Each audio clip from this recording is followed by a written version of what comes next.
Welcome, everyone, to our next edition of the NARI, the National Association of the Remodeling Industries Spotlight Series. Today we have Chad from Alair, Arlington, Virginia. Welcome, Chad. How you doing? Good. Thank you, first of all, for taking a few moments and sharing with us about your company and what you do.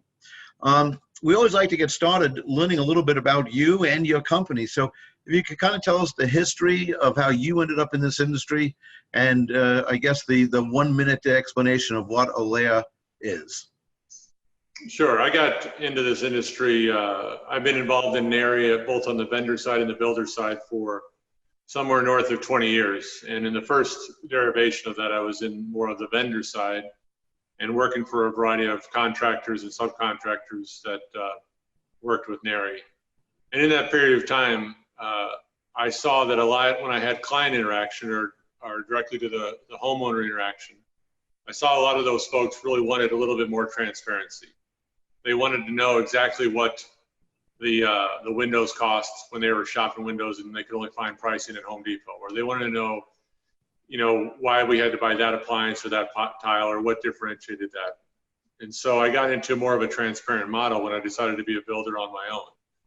I wanted the clients, and this is the coming of the internet age, in the early 2000s, where you could look up everything online, right, and you could figure out what everything was going to cost. So I didn't want to stumble along with clients when they were finding products that they wanted to have that were different from the suppliers that I used. I wanted to sell on the value of that supplier as opposed to just the cost. And so we've always had a more transparent model. I've also, because I started in 2006 and 2008 wasn't the best economy, I've always been conscious of running lean, not having too much overhead, being able to be a value for our clients.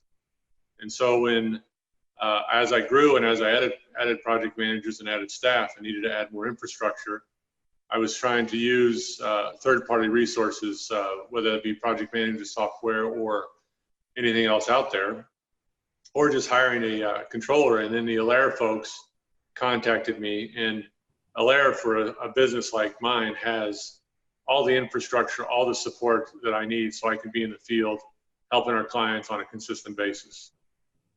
So the Alair system has worked well for us. It works well for our clients because it keeps us innovative, because we're a large organization, but we still run lean and mean and can be a great value for our clients on the local level. Super. I obviously reviewed your website before we started this interview, and it seems to me as an outsider that the client control process is kind of the foundation of the whole process. Is that accurate? Sure. Clients want to be able to have a say in the decisions. And the reality is the clients will go with 99% of my suggestions, but they always have that 1 or 2% of things that they want to make sure that they have that are unique to them.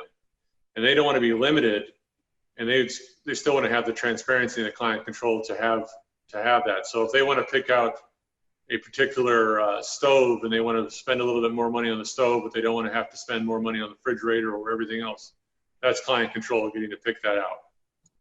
You can see behind us, we're in one of our projects now.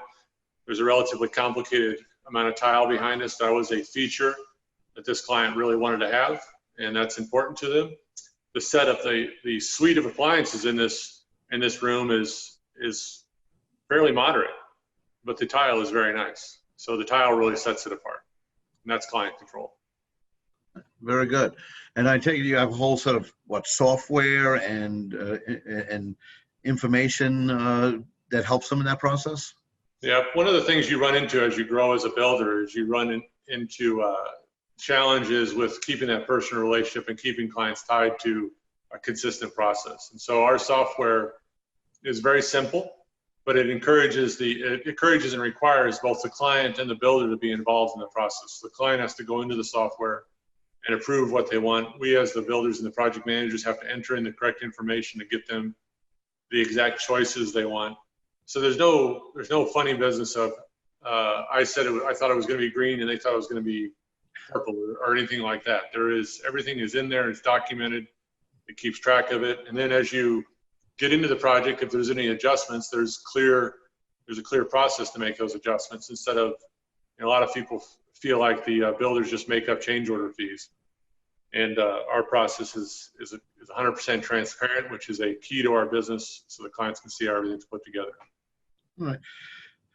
You know, sometimes it helps me, I'm sure other people too, if there can be a kind of a tangible example. Do you have any projects that you worked on that can kind of demonstrate how that control can actually affect the end product that the client gets? Sure. We had a product recently that we did two buildings exactly the same, two structures, two additions for two different clients that lived right near each other that were exactly the same number of windows, same look, same number of bathrooms, bedrooms, everything. Every aspect of the project was the same. It's just that the way the client made the selections was a 20 to 30% difference in cost between the two products. So one client was really able to zero in and get exactly what they want for the proper value, and the other client did too. They just paid a different amount for it, but it allowed them to get similar products and have that similar control. That's client control. A lot of builders will go in with allowances or things like that clients don't really have visual on. They don't really know what those mean.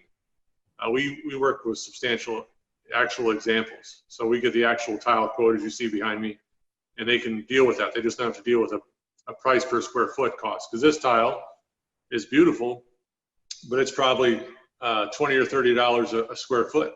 So if you go into this product with a $5 a square foot tile allowance, that's obviously not going to work.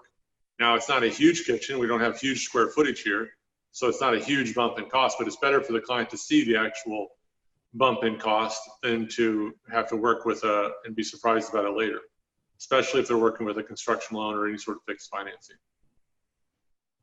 Super. All right. Yeah, that's a real example. If I may ask, dollar-wise, how big a difference did that end up being? Do you know? Just a few $1,000s, because it's not you can see it. No, I'm saying, yeah, I actually meant the two houses that were built that were identical. It was about a $300,000 project for each, and there was $70,000 difference in cost between the two. Wow. They look exactly the same. And that is significant. Yeah, very good. All right, and it's obvious talking to you that you're pretty passionate about this whole process. What is it that you like best about what you do for a living? Oh, I think that I chose, I immigrated here from Missouri to Arlington, Virginia, back in the early 90s. For most people on the East Coast, that's a long, long way. We are part of this community. I've lived in this community since the early 90s. I have lived in the same house, although I've renovated a few times down the street from here for the last 20 years, nearly 20 years. I have 4 kids that go to Arlington County schools and are involved in Arlington County athletics. So when we meet clients that are just bought one of those Arlingtonian post-World War II 1940s brick and block houses, or 1920s Sears houses, or even some of the Super 70s houses that are here in Arlington, those are all houses that I've been in several times. Those are all houses that I have great familiarity with. We still do the tour, we still walk around, but I don't need to walk into the basement to see what sort of system, heating and cooling system in there, or where the electrical panel is located. It's all things that I'm intricately familiar with, and so it really helps our clients because we can eliminate many of the unknowns right out of the gate, because we know what most of the unknowns are. Neat. All right. And as you said, you're standing in one of your projects. Would you like to give us a quick tour? This is a house that we renovated. It's a typical 1940s house. We created this large kitchen you see behind me. The kitchen used to be located where that closet is, essentially. Wow. So, pretty small, as you can see from the edge of the door here over was essentially where the original kitchen was. And with today's growing families and modern families, they really open that up. But we really try to dress up the house as much as we can. You can see here, we kept this old fireplace mantle, but we painted it blue, which was kind of fun, and then added the stone and everything around it. So this is sort of the typical project for us. It's We added the upstairs, we added the master suite and the real bath. One of the fun facts about this house is that, most Arlingtonians are always looking for closets. There's not many closets in these old houses, and the closets that are here in these old houses, a lot of them, you can't even put a hanger in the closet because they're so small or they're so misshapen. This house is not that big. It's only, it's probably less than 3,000 square feet finished, but it has 4 bedrooms up. It has 1 bedroom on the first floor. It has 1, 2, 3 full baths and 2 half baths. And there is, if you think about closet rods, like you see in, you see this closet rod. This requires a set of cups to hold the closet rod in place. We have 22 closet rods in this house. So we made sure that we had lots of storage here for everyone. So it was a fun project to be involved in, and we're almost done. Super. And I bet you the family is more excited about it almost being done than even you are. Sure, absolutely. Right. All right. Well, thank you very much. We appreciate you taking the time, and we look forward to seeing you at the next NARI meeting. All right. Thank you very much. Take care.